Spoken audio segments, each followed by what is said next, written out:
La gracia de nuestro Señor Jesucristo, que ha vencido a la muerte, esté con cada uno de ustedes. Nos encontramos, queridos hermanos, en este sábado de la octava de Pascua. Ya estamos prácticamente en la recta final. Fíjense bien, bendito sea Dios, tuvimos la lectio divina durante los días de la Santa Semana, como les digo yo.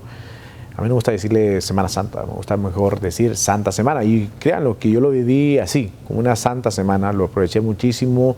Lo viví muy bien junto con los hermanos en la comunidad parroquial.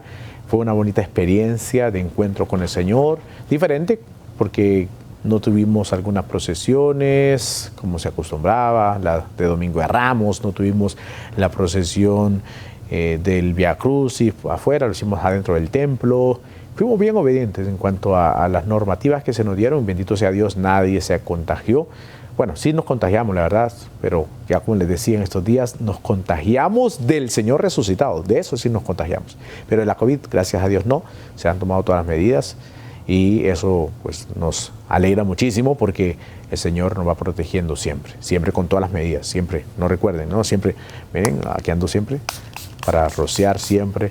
Y sobre todo nuestra mascarilla. Ahora por el programa no lo estoy haciendo, aunque antes sí lo había hecho, se recuerda, pero no es porque no tomemos las medidas, al contrario, se toman siempre las medidas de bioseguridad, tanto aquí en esta experiencia del canal, siempre se toman todas las medidas antes de entrar, en fin, la temperatura, el gel, la mascarilla.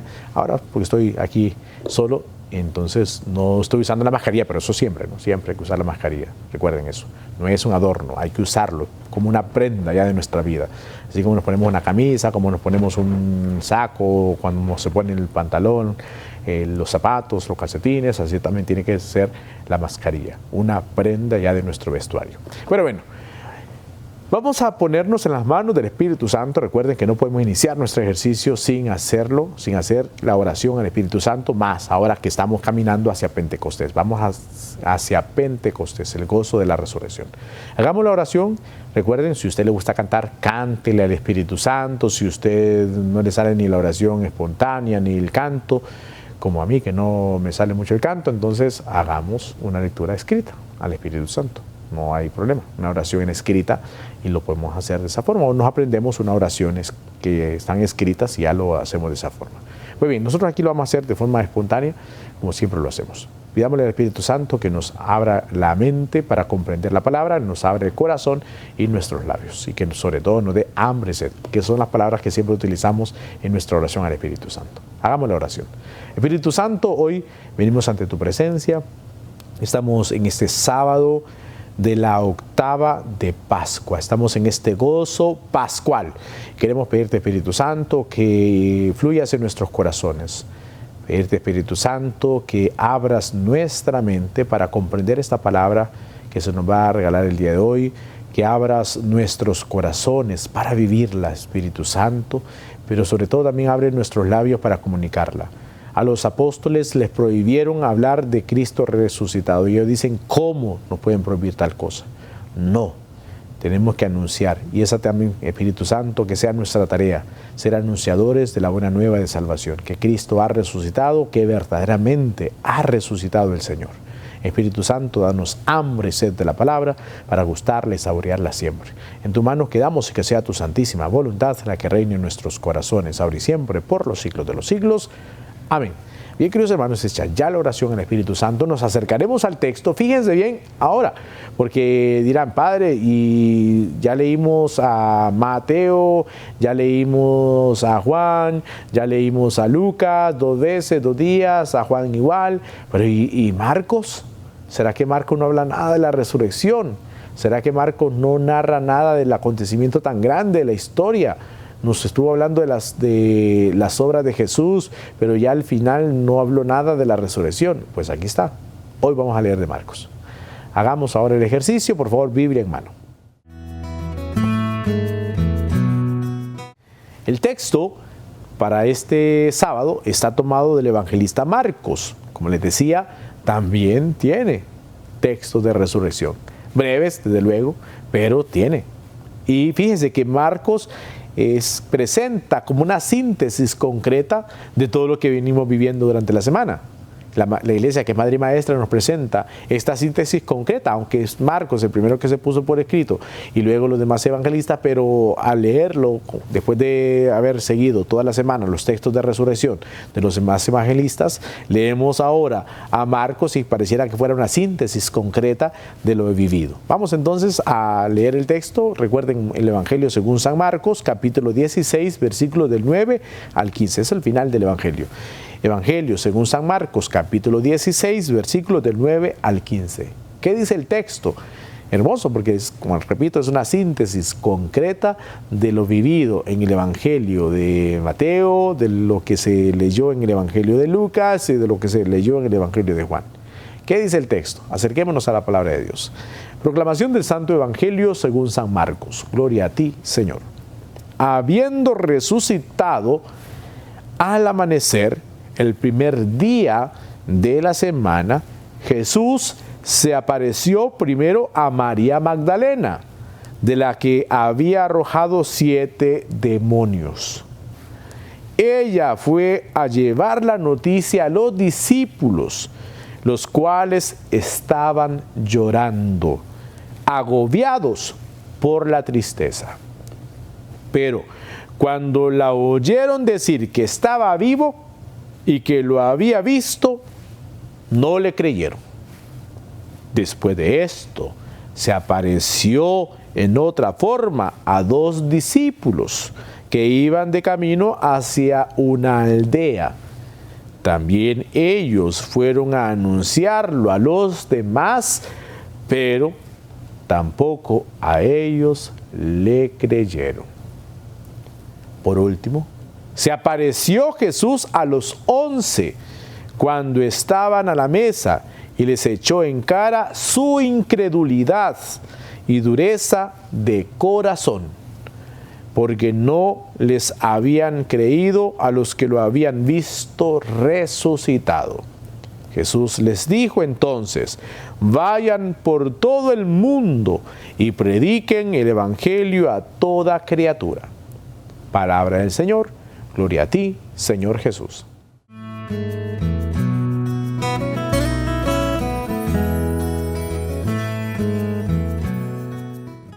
Ya entonces, queridos hermanos, leímos el texto, ¿sí o no?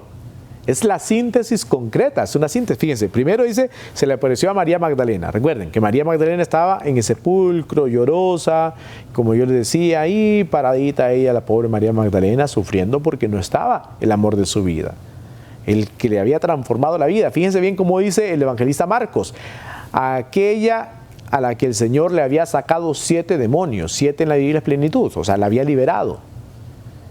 Como yo les dije en esta semana, lamentablemente a María Magdalena se le ha hecho una mala jugada. La historia la ha tratado mal a la pobre María Magdalena. Se le conoce como la Llorona, se le conoce como la mujer adúltera, se le conoce como la mujer pecadora, la más pecadora del mundo, y nada que ver. Hay canciones, hay libros, hay películas, en fin, tantas cosas que se dicen de la pobre María Magdalena. Nada que ver, ¿no? Aquí el texto de Marcos lo dice bien claro, de la que Jesús había sacado 7 demonios. No dice cuáles, pero 7 en la Biblia plenitud. Por lo tanto, más que pensar en cuántos demonios o cuáles demonios eran, que nos llevaríamos la vida pensando y queriendo descubrir cuáles eran los demonios que habían salido de ella, pensemos en la liberación que Jesús hizo de ella. Estaba agarrada del mundo, el mundo la tenía agarrada a ella y la tenía ahí presa, y el Señor la liberó. Y desde esa liberación ella lo amó. Y se lo dije en esta semana, se lo decía, fíjense bien, ¿por qué vamos a misa? ¿Por qué oramos? ¿Por qué estamos siempre en comunicación con Dios? Porque lo amamos y porque hemos experimentado de Él su amor, porque nos ha liberado, porque después de una buena confesión nos hemos sentido tan libres. A mí me fascina ver esa experiencia de la gente cuando hay una confesión real, porque muchas veces acudimos al sacramento de la confesión y prácticamente escudamos muchos pecados en palabras bonitas, ¿no? Y rebuscadas. Cuando hay una iluminación de la vida, cuando está bien iluminada la vida, cuando está bien examinada la vida, se hacen confesiones hermosísimas, pero cuando se llega a la confesión, vamos hasta temblando y llorando, y nos duele el haber pecado, nos duele haber faltado el amor de Dios en el pecado que hemos cometido. Pero lo que viene después de escuchar la absolución es hermoso. Hay gente que llega toda cargada ya al sacramento de la confesión, pero cuando ya viene la absolución del pecado, hay una libertad, ya la gente se siente feliz, se ha llorado antes, se ha vivido esa experiencia del dolor del pecado, pero cuando ya sentimos el perdón de Dios, eso es una alegría inmensa. ¿Cómo cambia el rostro de la gente? Nos toca a nosotros como sacerdotes vivir esa experiencia de ver la gente en esa tristeza cuando llegan e irse felices y contentos y descargados después. Es bonito, porque vemos hasta los pequeñitos, ¿no? Cuando la gente viene y acude al sacramento, cuando se cree realmente en la misericordia de Dios. Es que eso es lo que pasa, ¿no? Cuando se cree en la misericordia, porque hay mucha gente que ni cree en la misericordia, porque dice, no, yo no me voy a confesar con esos hombres, yo no me voy a confesar con los sacerdotes, y esos son pecadores más que yo, en fin. Pero entonces cuando se cree realmente en la misericordia de Dios, en el amor de Dios, se vive lo que María Magdalena vivió. Esa alegría, estaba presa por el pecado, el Señor la liberó de esos demonios, del pecado, y ella se sintió tan libre y tan amada, tan perdonada, tan abrazada del Señor que no podía apartarse de Él. No podía alejarse del Señor, porque sintió esa experiencia de amor, que el Señor le transformó la vida. Y entonces yo les pregunto siempre, ¿por qué vamos a la misa? Y se lo decía en esta semana, a ninguno de nosotros le dice, a ustedes le dice, venga, por haber asistido a la misa todos los domingos, tiene un cheque de 1.000.000 de lempiras. No, a nadie, a nadie. O sea, vamos porque amamos a Dios. Vamos porque queremos encontrarnos con el amor de nuestras vidas. Vamos porque queremos sentir siempre ese amor en nuestros corazones. Por eso es que vamos a las celebraciones eucarísticas. Por eso salimos de nuestra comodidad, de nuestro confort, para encontrarnos con el Señor, para encontrarnos con el amor que marcó nuestra existencia, que marcó nuestra vida. Por eso María Magdalena está al pie de la cruz, también estará en el sepulcro, y llorando está por su amado, y se le aparece el Señor resucitado. Ella va a prisa, después de esa experiencia, de ese encuentro. ¿Se recuerdan cuando Jesús pronuncia el nombre de María? María. Y ella siente esa voz, siente la presencia de Jesús ahí con ella, porque estaba ella amada nuevamente por el Maestro, y le va a decir así, ¿no? Maestro. Y le abraza y le dice, Jesús, espérate María, todavía no he subido al Padre. Y entonces va a prisa a contarle eso a los apóstoles, y dice el texto que no le creyeron. Estaban ellos llorando, agobiados por la tristeza. No le creyeron. Pues bien, llega después los discípulos que iban de camino a Emaús. Dice de camino a una aldea, por eso le digo que es una síntesis concreta. Dice, se apareció en otra forma a los discípulos que iban de camino hacia una aldea. También ellos regresan, les cuentan y no le creyeron. Pero entonces, por último, se apareció Jesús a los 11 cuando estaban a la mesa y les echó en cara su incredulidad. ¿Te recuerdan que también lo leímos en estos días? Cuando Jesús regaña a los discípulos. Yo les decía que esos regaños valen la pena. Esos regaños de Jesús son necesarios en nuestra vida, que nos pegue una sacudida para comprender. El día miércoles leímos ese texto. Cuando Jesús regaña a los discípulos que van de camino a Emaús, ¿se acuerdan? Cuando les dice incrédulos o qué insensatos son ustedes y faltos de mente y duros de corazón. Pues bien, ahora le vuelve a regañar y le dice entonces, les echa en cara su incredulidad y también la dureza de corazón, porque no habían creído lo que les habían dicho, lo que lo habían visto antes, no creen, sino que hasta que lo ven. Y entonces les manda Jesús, vayan por todo el mundo y prediquen a toda criatura. Vayan a predicar el mensaje de salvación que ya habían recibido en todo ese tiempo que habían estado con Él. Vamos ahora al segundo punto de nuestra lectura divina.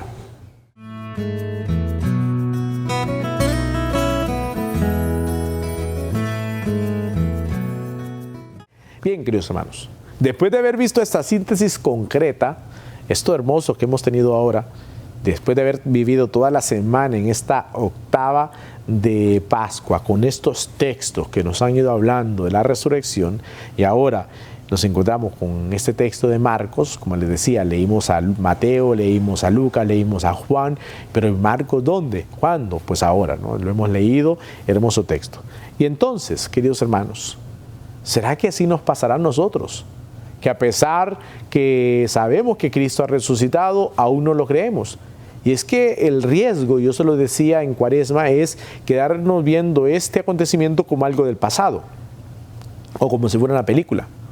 Vimos una película, sí, Jesús resucitó, bien bonito todo, pero ¿y nosotros qué? ¿Qué ha pasado en nuestra historia? ¿Qué ha pasado en nuestra vida? Fíjense ustedes, que sabemos la resurrección, sabemos que Cristo ha resucitado, pero posiblemente no lo hemos creído. Porque si lo creyéramos, entonces nuestra vida sería diferente. Hay que poner mucha atención en eso. A lo largo de esta semana hemos venido leyendo textos de la resurrección y también hemos ido intercalando con la primera lectura y nos hemos dado cuenta de puntos claves. ¿Se recuerdan cuando está Pedro y Juan y hacen que el paralítico o el hombre lisiado se levante? Le dice Pedro, mira, no tenemos ni oro ni plata, pero te vamos a dar lo que sí tenemos.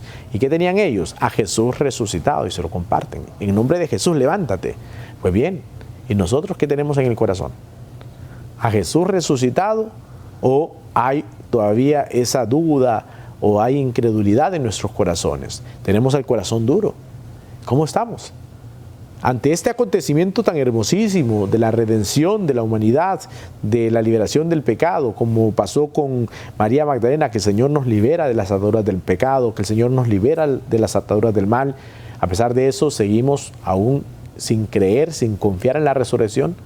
Nos está costando dar el paso hacia la resurrección, aún que hemos celebrado la Santa Semana y el Domingo de Resurrección y esta octava de Pascua, aún nos cuesta dar ese paso de creer. ¿Estamos nosotros incrédulos? ¿Estamos nosotros con un corazón duro aún a pesar, repito, de haber celebrado este acontecimiento tan grande? Llegan los discípulos de Maús contentos a contar y no se le creían. ¿Cuánta gente se ha acercado a tu vida, a tu corazón y no has creído aún? Sacerdotes, religiosas, catequistas, delegados de la palabra, algún amigo, algún familiar, y todavía no le has creído a esas palabras. Todavía nos cuesta creer que Cristo ha resucitado. ¿Qué esperas? ¿Qué esperamos nosotros para creer realmente? ¿Qué esperamos? No basta todo lo que hemos vivido, no basta todo lo que Dios ha hecho en nosotros para creer realmente en la resurrección. Dios, estoy hablando en cuestiones generales. Algunos dirán, padre, pero yo sí creo. Bueno, perfecto. Recuerden que aquí hablamos cuestiones generales.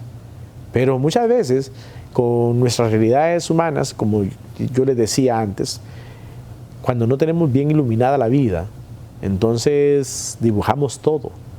Y muchas veces se maquillan las cosas para que no duelan o para adornarlas en nuestra vida. No necesitamos ser claros ante la presencia de Dios. Ser claros ante la misericordia de Dios y descubrir que posiblemente en nuestro corazón hay realidades que todavía nos mantienen en la muerte, nos tienen atados todavía al mundo.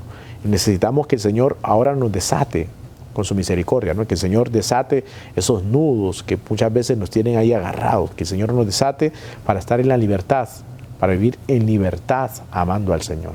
Necesitamos ser desatados de tantos nudos, de tantas ataduras del mundo, como María Magdalena, para comprender que realmente Cristo ha resucitado. Y cuando nos lo digan, no pongamos en duda nada, sino que creamos firmemente en la misericordia de Dios, en el amor de Dios. A eso estamos invitados, queridos hermanos.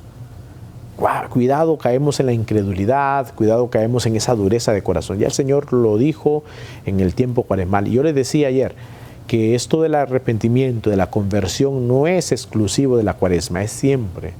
La invitación al cambio de vida es siempre, la invitación al arrepentimiento es siempre, la invitación a la conversión es siempre, siempre, así como Pascua es siempre, pero para vivir en esa Pascua permanente necesitamos siempre el arrepentimiento y la conversión, para no caer en un corazón duro, un corazón esclerotizado. Ustedes se han fijado en esos árboles gruesos de roble, por ejemplo, que tienen un montón de conchitas alrededor, ¿no? de conchas pegadas en el árbol.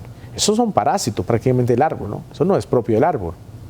Nosotros vemos esos robles llenos de un montón de conchas ahí que están ahí como parásitos alrededor del árbol, son parásitos que van creciendo en el árbol, no es que lo necesita el árbol. Es más, cuando se ocupa la madera, se le quita todo eso, porque eso no sirve, pues. Eso no sirve para nada. Entonces, pero se van pegando todo un montón de parásitos, a los robles, a los pinos, le van pegando eso un montón de parásitos alrededor del árbol. Pues eso no es necesario. Muchas veces tenemos tantos pegostres ahí en el corazón, tantas cosas pegadas ahí en el corazón que se van endureciendo. Todo ese corazón que debe palpitar de amor por el Señor y dejar que el Señor vaya haciendo la obra, al tener todos esos pegostres y todas esas conchas alrededor, perdón con una concha porque no sería el término correcto, no sé cuál sería el término correcto porque hay señoras que le dicen conchitas, ¿no? Le dicen concha y me decía una señora, no le diga concha, dígale cáscara, pero en este caso el árbol no son cáscaras, son conchas. Y entonces son que se van pegando ahí parásitos al árbol y no es necesario, si le quitan eso ya sigue existiendo el árbol. También quitemos todo eso que va acumulándose y que se va pegando en nuestra vida para vivir en libertad y amar al Señor como lo amó María Magdalena hasta el punto de estar ahí siempre. Estar siempre dispuestos a sentir y a experimentar el amor del Señor resucitados. Vamos al tercer punto de nuestra lectura divina.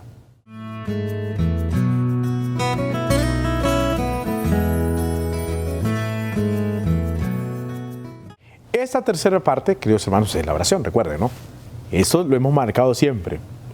Hay gente que aún hoy día dice, no, es que no sé cómo hacer oración, no sé cómo orar, y en la iglesia no me enseña. Aquí hay un método hermosísimo para la oración. La lectura divina. Lectura, meditación, oración, contemplación. Nosotros lo unimos con la acción y la contemplación. Algunos la dividen la acción y ponen contemplación, son 5 puntos. Nosotros lo hacemos con 4 preguntas. Sencillo, desde que estaba en el seminario y su eminencia cardenal lo ha existido también con estos 4 puntos. Es que es clave, o sea, fíjense, no es meternos a tanto lío, a tanto rollo en cuanto a la oración. ¿Qué dice el texto? Lectura, la leemos. ¿Qué me dice a mí el texto? Interpretamos el texto a la luz de nuestra vida. ¿Qué me hace decir a mí el texto? La oración. Si ya tenemos la lectura, solamente responderle. Si el Señor ya nos habló por medio de la lectura, pues nosotros le vamos a responder a Él con la oración. Cuando hablamos con alguien, nos dice un tema, nos hace una pregunta, nosotros le respondemos a esa pregunta o seguimos con el diálogo. Pues es lo mismo que hacemos aquí. Leemos el texto, ya el Señor nos habla, nosotros le vamos a responder a Él con la oración. Y el último punto, la acción. ¿Hacia dónde me lleva este texto? Algo me tiene que decir, hacia un impulso me tiene que llevar, ¿no? Hacia hacer algo en la vida. Por eso entonces es un método hermoso, sencillo, 4 preguntas: ¿qué dice el texto? ¿Qué me dice a mí el texto? ¿Qué me hace decir a mí el texto? ¿Y hacia dónde me lleva el texto? La lectura, la meditación, la oración y la acción junto con la contemplación. Entonces, sencillo el ejercicio. Vamos al tercer punto entonces, la oración. Ya el Señor nos habló, ahora nosotros le vamos a hablar a Él. Hagamos la oración. Si no te sale, yo oraré por ti. Hoy, Señor, después de haber escuchado esta síntesis hermosísima que nos ha hecho Marcos de lo que ha sucedido, donde te apareciste a María Magdalena, qué gozo, qué alegría para ella. Después de vivir esa tristeza por la muerte tuya, siente el gozo en su corazón, la alegría, y vuelve a recobrar esa emoción grande de su liberación. Cuando tú le liberabas de la esclavitud del pecado, sintió nuevamente ese ardor en su corazón. Luego te apareciste, Señor, a esos discípulos que van de camino a Emaús y te reconocieron al fraccionar el pan. Te reconocieron cuando tú bendijiste el pan y lo fraccionaste y se lo diste. Y les explicaste la Escritura. Y también al aparecerte a los discípulos que no habían creído en las palabras de María Magdalena, que no habían creído en los discípulos de Emaús, te les apareces a ellos y les dirás que hay incredulidad y dureza de corazón en ellos, porque no han comprendido la evangelización, no han comprendido la resurrección. Señor Jesús, posiblemente así estamos nosotros, como esos 11 discípulos, con tristeza en el corazón, estamos desconsolados, estamos agobiados, estamos con tantas dificultades en el corazón, pobreza, necesidades, miedos, pandemia, tantas cosas que pueden pasar en nuestro corazón ahora, Señor. Ayúdanos a vivir esta experiencia de amor. Ayúdanos a vivir esta experiencia de misericordia contigo, Señor. Ayúdanos a alejarnos de la tristeza. Ayúdanos a alejarnos de la miseria. Ayúdanos a alejarnos de los miedos, de los temores, y acercarnos a tu misericordia, acercarnos a tu amor, acercarnos a tu ternura, Señor. Tú estás resucitado, vivo, presente en nuestras vidas. Por eso, Señor Jesús, te pedimos que podamos comprender tu palabra y sobre todo ponerla en práctica en nuestras vidas. A ti que vives y reinas por los siglos de los siglos. Amén. Bien, queridos hermanos, si ya la oración, vamos al último punto de nuestra lectura divina.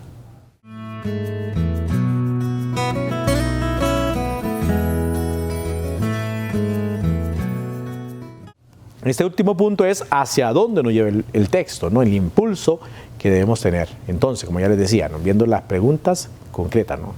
¿Qué dice el texto? ¿Qué me dice a mí el texto? ¿Qué me hace decir a mí el texto? ¿Y hacia dónde me lleva el texto? Entonces, recordemos cómo una contemplación de repetir constantemente lo que Jesús dice. Vayan por todo el mundo y prediquen el Evangelio a toda criatura. Iré a todo el mundo y predicaré a todos que Cristo ha resucitado, ¿no? Que sea una frase que la podamos repetir constantemente y recordarla siempre. Y como decía Pedro en la primera lectura, o como dice, pues no pueden obligar a no decir nada porque Cristo ha resucitado. Ellos tienen que anunciar a tiempo y a destiempo. Ay de mí si no evangelizo. Ay de mí si no evangelizo. A comunicar el mensaje de salvación a todos. Bendiciones, queridos hermanos, que esta fin de semana, que estamos ya, vamos a gozarnos en el Señor, y mañana recuerden a participar de la Eucaristía. Mañana celebramos la fiesta de la Divina Misericordia, instituida por el Papa San Juan Pablo II para el segundo domingo de Pascua. Así que bendiciones. Nos encontramos mañana.